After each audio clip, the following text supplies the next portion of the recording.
Kung ating makikita, ang ating mundo ay sobrang napakasama.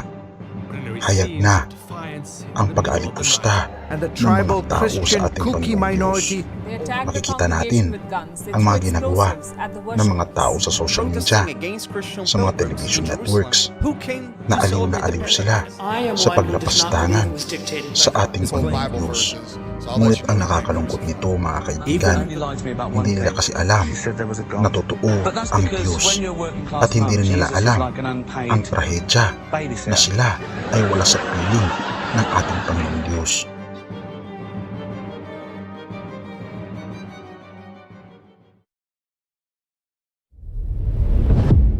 Sa buong banal na kasulatan, makikita natin ang isang tema.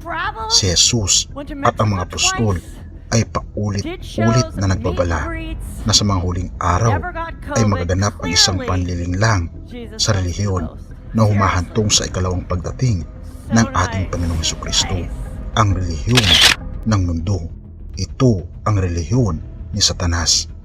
Mateo 24 verse 24, sapagkat may lilitaw ng mga huwad na Kristo at mga huwad na propeta. Magpapakita sila ng mga kamanghamanghang himala at mga kababalaghan upang iligaw kung maaari maging ang mga hinirang ng Diyos.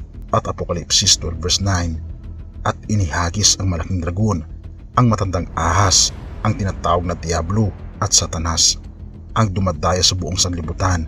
Siya ay inihagis sa lupa at ang kanyang mga anghel ay inihagis na kasama niya. Apokalipsis 13 verse 14, at nadadaya niya ang mga nananahan sa lupa dahil sa mga tanda na sa kanyang ipinagkaloob na magawa sa paningin ng hayop, na sinasabi sa mga nananahan sa lupa na dapat silang gumawa ng isang larawan ng hayop na mayroon ng sugat ng tabak at nabuhay. Kaibigan, ito ang ating mundo ngayon. Ang ating mundo ay nalinlang ni Satanas. Kaya naman, ano ang binabanggit ng ating Panginoong Hesus sa mga tao noong panahon na siya ay nandito sa lupa, at ito rin ang kanyang babala sa mga tao sa huling kapanahunan? Bakit ganun na lamang ang pagbibigay ng babala ng ating Panginoong Diyos sa atin? Ang rason ay dahil tayo ay nasa huling kapanahunan na. Tayo, mga kaibigan, ay malapit na sa katapusan ng ating mundo, na kung saan may hahayag na, mga kaibigan, ang pag-worship sa mga antikristo. Ito ang pag-worship sa buong mundo. Ano bang ibig sabihin ng worship, mga kaibigan? Ito ang isang bagay na nagbibigay puri sa ating Panginoong Diyos. Ngunit kung hindi natin binibigyan ng puri ang ating Panginoong Diyos, tayo ay nasa mundo. Tayo ay nasa piling ni Satanas. Lahat tayo ay biktima ng kasalanan, na kahit na nananalangin tayo, na kahit na tayo ay nagbibigay ng ikapu at offering, na kahit na tayo ay nagpa-fasting, tayo ay hindi tinitigilan ng demonyo, dahil alam niya na maikli na lamang ang kanyang oras dito sa mundo, kaya doble ang kanyang trabaho upang tayo ay kanyang mahila palayo sa piling ng ating Panginoon.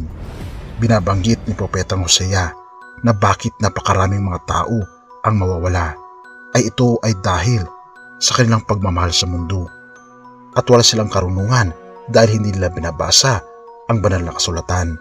Hindi sila naniniwala patungkol sa mga bagay na nakasulat dito, at allergic sila na pag-usapan ang patungkol sa mga pangako at mga babala ng ating Panginoong Diyos.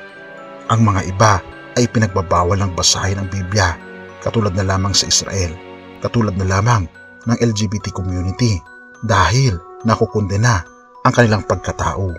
At ang mga Western cultures ay bihira na basahin ang Biblia, dahil para sa kanila, ang isang taong mabuti ay basta walang inaapakang ibang tao, ay ikaw na ay mabuting tao.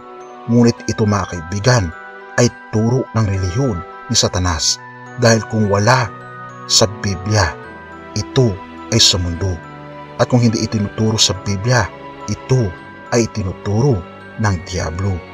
Dahil gusto ni Satanas na mamuhay tayo sa kalayawan, ipadama sa iyo ang pansamantalang pakiramdam ng kaligayahan sa mundo. Marami ngayon mga kaibigan sa mga iglesia ang nagiging biktima rin ni Satanas. Ngunit marami rin mga kaibigan ang ayaw ng pumunta sa mga simbahan na kung iyong makikita at mapapansin, halos matatanda na lamang ang pumupunta sa mga churches. Tunay nga na binabanggit mga kaibigan na sa huling kapanahunan manlalamig ang mga tao dahil tayo na ay namumuhay sa huling kapanahunan. Ayon sa isang study, pinapakita na noong 2021, 11% lamang ng mga Americans ang nagbabasa ng Biblia. Kung ating mapansin maging sa Pilipinas mga kaibigan, ay wala pang 20% ng mga tao ay nagbabasa ng Biblia. At ang laging nagbabasa ng Biblia ay yung mga taong nag-edad 70 years old pataas. Ngunit kung ating mapapansin, bihira na lamang ang nakakaabot ng 70. Kaya ang mga tao ay namamatay nang hindi pa nababasa ang Biblia. Ito ay sobrang nakakaawang katotohanan na ating natunghayan kaibigan. Ito ang layunin ni Satanas, ang kontrolin ang mga utak ng mga tao sa pamamagitan ng social media, sa pamamagitan ng masarap na mga bisyo at ganoon din sa mga tugtugin na nagbibigay aliw sa mga tao. Ipinapakita ni Satanas na masarap mamuhay sa lupang ito. Ngunit ito mga kaibigan ay isang trap. Ang trap mga kaibigan na tayo ay papunta sa impyerno. Tayo ay itinali at iginapos ni Satanas sa pamamagitan ng ating mga kasalanan. At napakaraming mga teori patungkol sa mga bagay na sumisira mga kaibigan sa banal na kasulatan. Isa na rin dito mga kaibigan ang mga teori patungkol sa mga aliens na sila raw ang pag-asa ng ating mundo at dinidiscourage ng mundo na mayroong Diyos na babalik at kukunin ang kanyang mga anak. Mga kaibigan, tayo na ay nasa huling kapanahunan. Nagkakaisa na ang buong mundo upang kalabanin ang ating Panginoong Diyos. Nagkakaisa ang lahat ng mga leaders sa buong mundo upang buuin ang one world religion. Mapapansin natin ito mga kaibigan sa mga balita at napakaraming mga bilateral meetings. Ipinagkakaisa nila ang leadership ng mundo at magkaroon ng isang sistema na layunin na kontrolin tayo at ilayo tayo sa presensya ng ating Panginoong Diyos. Ngunit hindi sila magtatagumpay dahil ang ating Panginoong Diyos, siya na mismo ang unang nagtagumpay sa krus at kailanman ay hindi na siya matatalo. Kaibigan, talo na si Satanas. Nais ng ating Panginoon na pumanig tayo sa Kanya at tayo ay mamuhay ng mapayapa na kahit na anuman ang mangyari sa mundong ito, na kahit na napakaraming mga bagay na mangyayari at nakakatakot na pangyayari na gagawin sa atin mga kaibigan, lagi nating alalahanin ang ating Panginoon ay hindi Kanya papabayaan at nais Niya na magpasakop ka sa Kanya at iwanan ang iyong kasalanan. Purihin ang ating Panginoong Diyos at salamat kaibigan sa iyong panunood.